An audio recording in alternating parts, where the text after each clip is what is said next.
Tentata rapina in una sala slot della zona industriale di Padova. A colpire però è l'età dei giovani, anzi giovanissimi, denunciati dai carabinieri.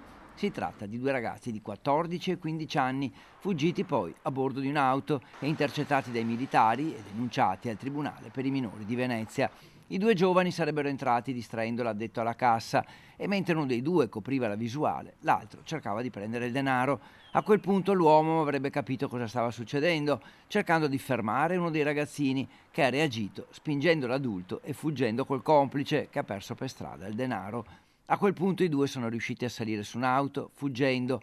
Lanciato l'allarme, i carabinieri si sono messi alla ricerca dei malviventi, intercettandoli mentre erano ancora nella vettura. Così si è scoperto che avevano 14 e 15 anni, senza fissa dimora e che erano già noti alle forze dell'ordine, senza patente e alla guida di una vettura risultata radiata.